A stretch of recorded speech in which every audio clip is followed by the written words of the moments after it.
এতদিন পরে আমাকে এত কাছ থেকে দেখার পরও তুমি এভাবে বলছো মা? হ্যাঁ বলছি, কারণ এই সমস্ত অশান্তির মূলে যে তুই শ্যামা।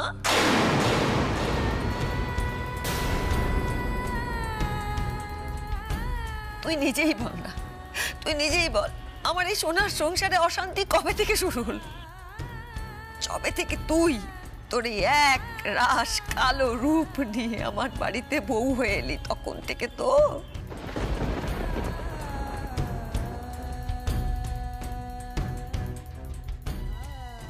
দেখ শ্যামা, আমি তোকে ভালোবাসি, আমি তোকে খুব ভালোবাসি, খুব ভালোবাসি, কিন্তু কিন্তু তার চেয়েও বেশি ভালোবাসি আমি আমার সংসারকে। তার জন্য যদি তোর আমাকে খুব স্বার্থপর মনে হয় তাহলে আমার কিচ্ছু করার নেই। আমি তো হাত পা গুটিয়ে বসে থাকতে পারি না। এই সংসারের মঙ্গলের জন্য, এই সংসারের বিপদের দিনে আমি যখন এই সংসারের কর্ত্রী, আমাকে কিছু একটা করতে হবে। আমাদের সংসারের এই গ্রহের ফের কাটানোর জন্য আমাকে এক্ষুনি কিছু একটা করতে হবে। আর হ্যাঁ নিখিল, অশোক, তোদের যদি খুব অসুবিধা হয় আমার জন্য একটা ড্রাইভারের ব্যবস্থা করে দিতে, তাহলে আমি আমার নিজের ব্যবস্থা নিজেই করে নেব, আমি একাই চলে যেতে পারবো।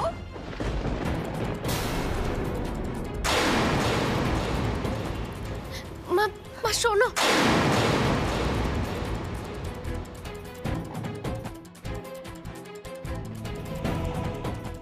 নিখিল, কি হলো বলতো? আজ রাতে শুতে যাবার আগেও আমাকে শ্যামার গায়ের রং নিয়ে অনেক কথা শুনিয়েছে। আবার এই গায়ের রং নিয়ে সমস্যাটা তৈরি হলো কেন? হে ভগবান, আবার আবার অশান্তি হবে বাড়িতে। না না, যে করেই হোক সুজাতাকে আমাকে আটকাতেই হবে। দরকার হলে আমি ওকে ঘরে বন্ধ করে রাখবো। বাবা প্লিজ, আপনি অন্তত মাথা ঠান্ডা রাখুন। আমার মনে হয় না এই সময় মায়ের ওপর জোর করাটা ঠিক হবে, তাতে যদি হিতে বিপরীত হয়। না না, তুমি বুঝতে পারছো না মেজো বৌমা, সুজাতা ওখানে গেলে আবার হাজারটা নতুন চিন্তা মাথায় নিয়ে ফিরে আসবে। দেখো, রঙিনী এমনিতে ভালো, কিন্তু সুজাতার সামনে যদি হঠাৎ শ্যামার সম্পর্কে কিছু বলে দেয় না, তাহলে সমস্যা আরো বাড়বে।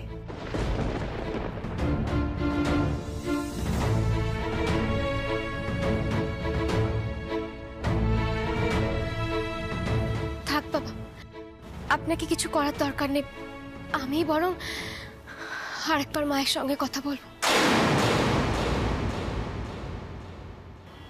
আমার এখন কারোর সঙ্গে কথা বলবার সময় নেই।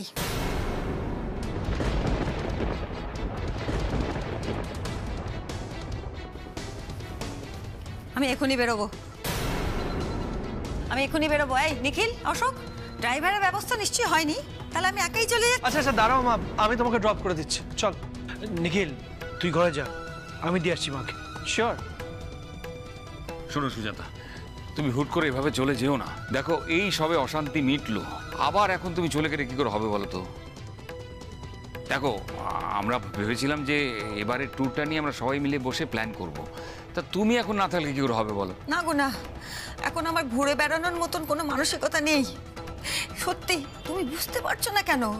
তুমি ভাবছো যে সমস্ত অশান্তি মিটে গেছে, আসলে মেটেনি। সেগুলো রয়েছে, একদম জল জল করে রয়েছে। ওই কালো রং, ওই কালো রং কি মিটে গেছে বলো? ওই কালো রং আমার নিখিলের না, আমার নিখিলের শুধু না, আমাদের সকলের সর্বনাশ করবে। ওই কালো রং আমাদের পরিবারের মাথার ওপর ঘন কালো মেঘ হয়ে আমাদের অশান্তি ডেকে আনছে আমাদের জীবনে।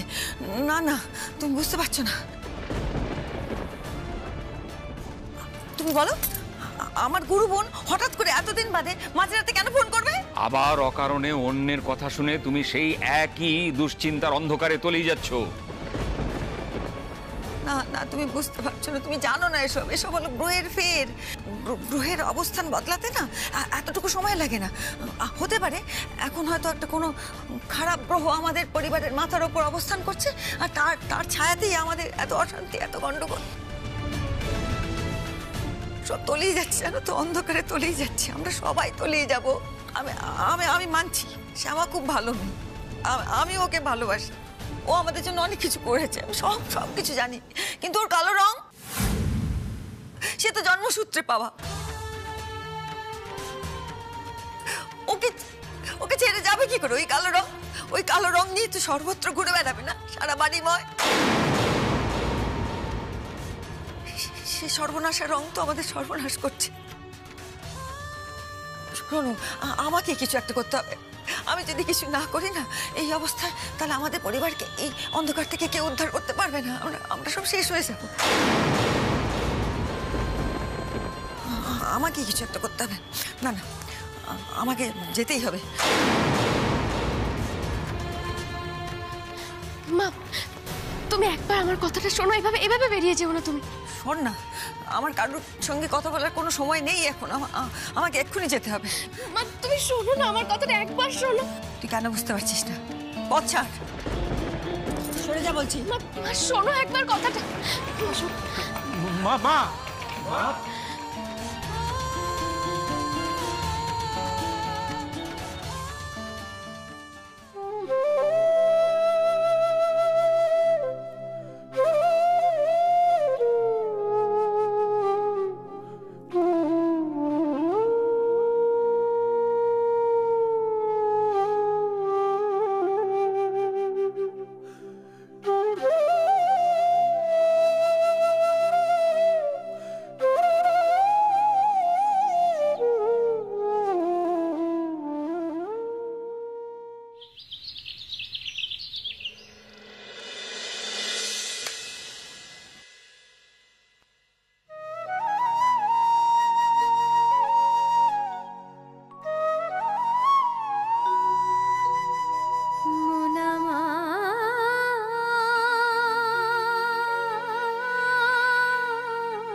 কৃষ্ণ কৃষ্ণ কৃষ্ণ প্রেমে রস মাধুরী ঝরছে আবির। দেখেছিস তাতান, ছোট কাম্মা আবার কি সুন্দর গান গাইছে।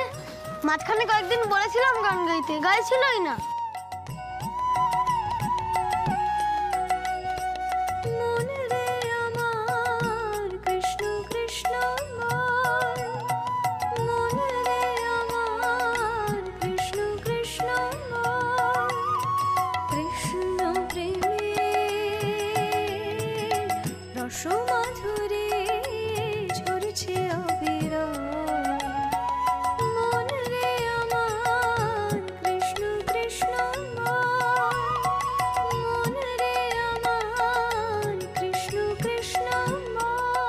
পাপিয়া, শ্যামার গান শুনেই বোঝা যাচ্ছে চৌধুরী পরিবারে আবার খুশি ফিরে এসেছে। এই তো তুমি আবার গানের মধ্যে ফিরে আসলে শ্যামা। এটাই তো চেয়েছিলাম আমি। শয়তান লোকেরা যতই তোমাকে গান থেকে দূরে রাখার চেষ্টা করুক, আমি কিছুতেই সেটা হতে দেব না। গানই তোমার স্বপ্ন, তোমার জীবন। এবারে ইন্টারন্যাশনাল কম্পিটিশনের জন্য আস্তে আস্তে তোমাকে তৈরি হতে হবে।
গান শুনলাম, প্রাণটা যেন জুড়িয়ে গেল।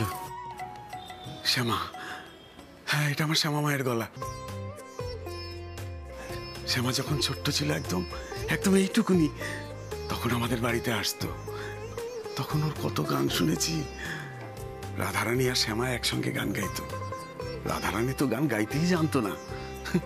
তখন আমি ওকে বলতাম, তোর দ্বারা গান হবে না রাধা, তুই ছেড়ে দে এসব। কিন্তু কিন্তু আমি শ্যামা মায়ের গান মুগ্ধ হয়ে শুনতাম। এইটুকুনি বয়সে এত সুন্দর আওয়াজ, মনে হতো সাক্ষাৎ মা সরস্বতী আমার সামনে বসে গান গাইছেন। কতদিন পর শ্যামার গলায় গান শুনছি। জানো তো অশোক, আমি ভেবেছিলাম এই সুযোগ বোধহয় এ জন্মে আমি আর পাবো না। সত্যি বাবা কিন্তু ঠিকই বলে, শ্যামার গলায় ম্যাজিক আছে। কৃষ্ণ আমার কৃষ্ণ আখির তারা,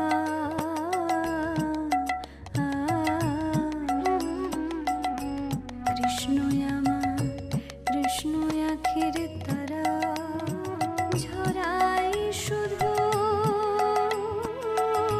কৃষ্ণ প্রেমের ধারা, ঝরাই শুধু কৃষ্ণ প্রেমের ধারা, ব্যাকুল হিয়া কেঁদেই হলো সারা।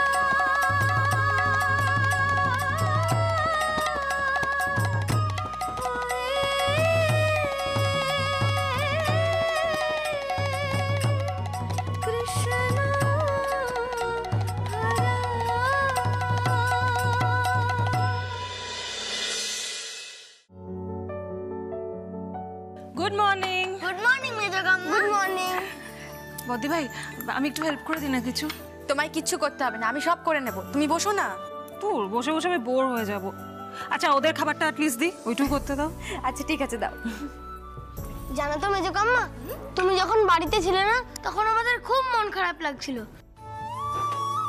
কিন্তু এখন তো তুমি এসে গেছো তাই আমাদের খুব আনন্দ হচ্ছে। আমি জানি তোমরা যতটা কষ্ট পাচ্ছিলে, আমিও তো তোমাদের থেকে দূরে থেকে অতটাই কষ্ট পাচ্ছিলাম। বাট আই প্রমিস, এই যে আমি এসে গেছি আর কোনোদিনও কোথাও যাব না। ব্রেকফাস্ট কিন্তু পুরো শেষ করতে হবে দুজনকেই। বাহ, এই দিনটাই তো দেখতে চেয়েছিলাম। সকালবেলায় ঘুম থেকে উঠে ছোট বৌমার গান শুনে মনটা ভালো হয়ে গেল।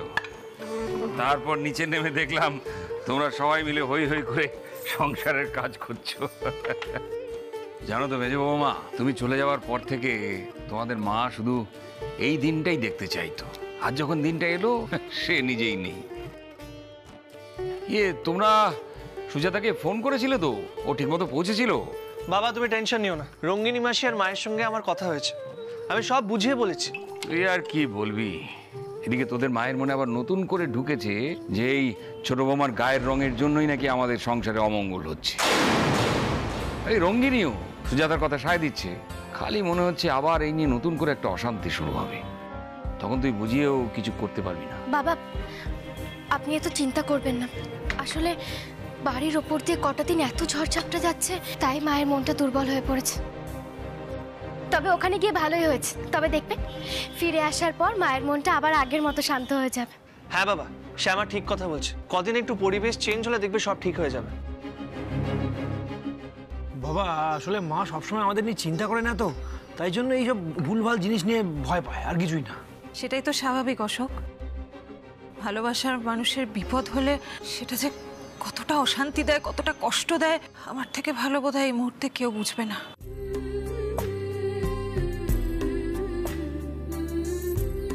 মেজবৌদি, আবার তুমি এইসব কথা কেন ভাবছো? আর কোনো বিপদ হবে না, এবার তো আমরা একসাথে হয়ে গেছি, দেখবে এবার কোনো বিপদ আমাদের ছুঁতে পারবে না। আজ থেকে আমাদের নতুন করে পথ চলা শুরু। আর মেজা ভাই, বলছিলাম তুই আর বর্দা ভাই তাড়াতাড়ি সাইটে চলে যাস, বুঝলি? ঠিক আছে। শোন, সব থেকে আগে আমাদের বিল্ডিং এর কাজ শেষ করতে হবে, প্রোডাকশন শুরু করতে হবে, না হলে কিন্তু আমরা আবার আমাদের রেপুটেশন ফিরে পাবো না। ডিস্ট্রিবিউটরদের সাথেও কথা হয়ে গেছে, হোপফুলি ওরা রেসপন্ড করবে। আমাদের কিন্তু দিনরাত খাটতে হবে, অনেক টাফ টাইম সামনে, তাই না বাবা? একদম ভাবিস না নিখিল, আমি সব সময় আছি। নিখিল চৌধুরীর লিডারশিপে আমরা আমাদের হারানো পরিচয় আবার লড়াই করে ফিরে পাবো। সুজাতার জন্য মন খারাপটা কাটাতে আজ একটা কাজ করতে হবে। সকাল থেকে এত এনার্জি পেয়েছি, সেটা নষ্ট করে ফেললে চলবে না। হ্যাঁ বৃন্দাবন, শোন, বলো কত। একটু বেলা বাড়লে তুই আর আমি মিলে বাগানটা পরিষ্কার করে ফেলবো, ঠিক আছে? না না, আমাদের বাদ দিয়ে একদম করা যাবে না। হ্যাঁ, আমরা যখন আসবো তখনই করবে। হ্যাঁ আচ্ছা ঠিক আছে, তাই হবে। তোমরা ফিরে এলেই হবে। তোমরা ফিরে এলে আমি দুই নাতিকে নিয়ে বাগান পরিষ্কার করতে লেগে যাব। এই যে মেজো বৌমা, ডিমটা একটু দাও না। বাবা, এটা কিন্তু ঠিক হচ্ছে না। মন ভালো আছে বলে যা খুশি তাই খাবেন? একদম না। ডাক্তার যেভাবে বলে দিয়েছে ঠিক সেইভাবেই খেতে হবে। এই তো মেজো বৌমা, বউ বাড়িতে নেই, ভাবলাম একটু শাসন থেকে মুক্তি পেলাম। তা না, তোমরা তো দেখছি কিছু কম যাও না। আরে কয়েকটা দিন আমাকে একটু ছাড় দাও না। দাদাই, এবার আমরা শীতে ঘুরতে যাব না? হ্যাঁ যাবো তো, বেড়াতে না গেলে হয় নাকি? আমিও তো কালকে এই কথাটাই ভাবছিলাম। কিরে নিখিল, ট্যুর প্ল্যান করলি কিছু? বাবা, এখন কিন্তু আমাদের কোম্পানিতে অনেক প্রেশার, এর মধ্যে কি আমরা বেড়াতে যাওয়ার স্কোপ পাবো?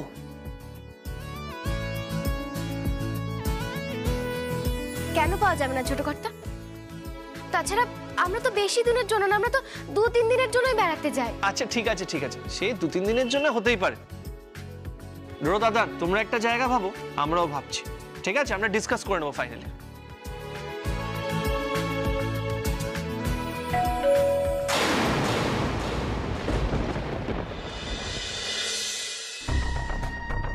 তোরা সুজাতার থাকার ঘরটা ভালো করে গুছিয়ে দিয়েছিস তো? হ্যাঁ গরুমা, গুছিয়ে দিয়েছি। এখন তিনি বিশ্রাম নিচ্ছেন। ঠিক আছে, আজ বিকেলে আমার বসার আসনটাও খুব ভালো করে গুছিয়ে দিস। আজ বিকেলে আমরা দুজনেই মহাধ্যানে ঢুকবো, আর মহাধ্যানে ঢোকার সময় তার আশপাশের পরিবেশটাও ঠিক তেমনই হওয়া চাই। বুঝতে পেরেছিস? এবার যা।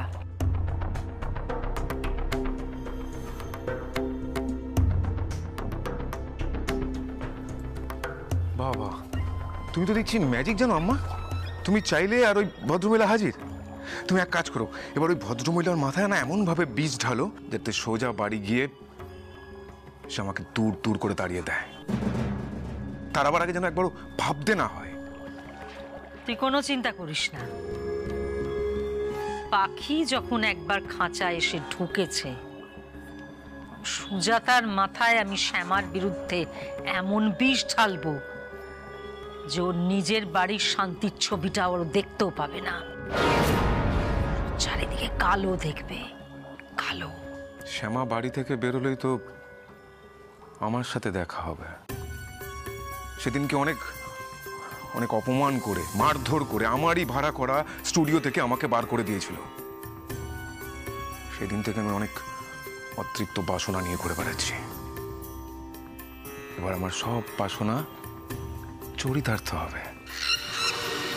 শ্যামাকে আমার কাছে আসতেই হবে, আসতেই হবে।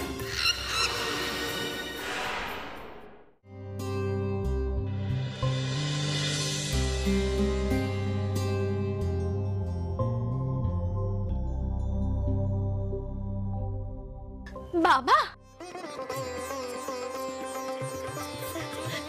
বাবা কেমন আছো?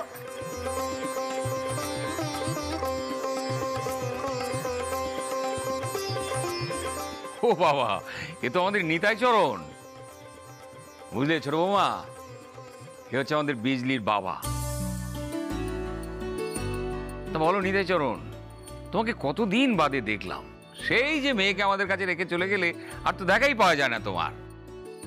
আরে বিজলি না হয় আমাদের বাড়ির মেয়ের মতোই হয়ে গেছি, তাই বলে তোমরা একটু খোঁজ নেবার সময় পাবে না? যাকে বসো বসো। না না, ঠিক আছে। এই না না, প্রণাম করার দরকার নেই। আরে না, তো হঠাৎ কলকাতায় চলে এলে, মানে কি হয়েছে, সব ঠিক আছে তো? হ্যাঁ হ্যাঁ, সব ঠিক আছে। তা মেয়েকে জিজ্ঞাসা করো আমাদের বাড়িতে কোনো অসুবিধা হচ্ছে না তো?